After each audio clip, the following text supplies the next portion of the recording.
తాకట్లో ఉన్న మీ బంగారాన్ని విడిపించి ఆ రోజు ఆన్లైన్ రేటుకి కొంటాం. Sharma gold company.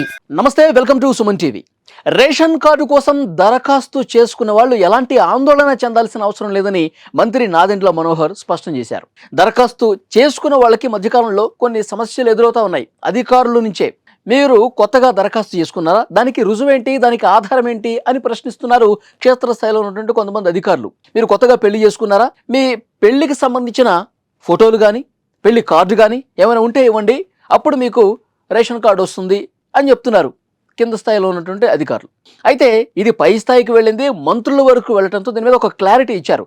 Ration card కోసం దరఖాస్తు చేసుకున్న వాళ్ళు ఎలాంటి ప్రూఫ్స్ ఇవ్వాల్సిన అవసరం లేదు. పెళ్లి ఫోటోలు కావచ్చు, కార్డులు కావచ్చు, సబ్మిట్ చేయాల్సినటువంటి అవసరం లేదు.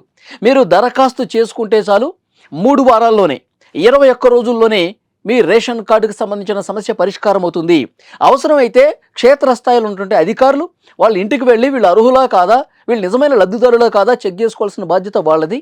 సో వాళ్ళే నేరుగా మీ ఇళ్లకు వస్తారు, వాళ్ళకి ఏమైనటువంటి అనుమానం ఉంటే కనుక. అంతే తప్పించి మీరు ఎలాంటి ప్రూఫ్స్ ఇవ్వాల్సిన అవసరం లేదు, ఎలాంటి ఆధారాలు సమర్పించాల్సిన అవసరం లేదు.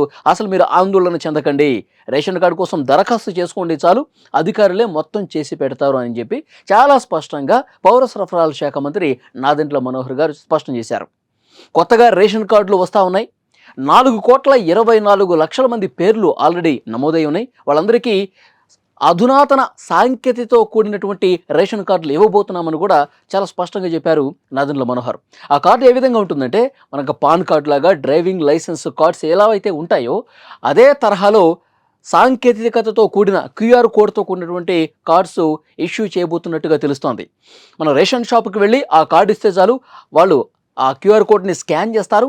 ఆ స్కాన్ చేస్తే డీటెయిల్స్ మొత్తం వచ్చేస్తాయి. ఈ రేషన్ కార్డులో ఎంతమంది మెంబర్స్ ఉన్నారు, వీళ్ళ కుటుంబ సభ్యులు ఎంతమంది, ఎన్ని కేజీలు రైస్ ఇవ్వాలి, ఇతర సరుకులు ఏ మేరకు ఇవ్వాలి, అన్నీ కూడా డీటెయిల్స్ వచ్చేస్తాయి. దాని ప్రకారం వాళ్ళకి ఆ రేషన్ సరుకులు అనేవి అందజేస్తారనమాట.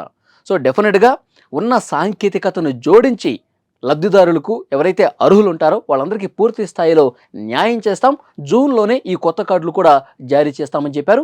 కొత్తగా దరఖాస్తు చేసుకున్న వాళ్ళకి ఎలాంటి భయాలు అవసరం లేదు. రేషన్ షాపులో నేరుగా ఆ కార్డు చూపించి తీసుకున్నటువంటి బాధ్యత ఈ కూటమి ప్రభుత్వం తీసుకుంటుంది. సామాన్యుల వద్దకి సాంకేతికతతో కూడినటువంటి సంక్షేమాన్ని ఈ ప్రభుత్వం అందించబోతోందని చెప్పి నాదెండ్ల మనోహర్ స్పష్టం చేశారు.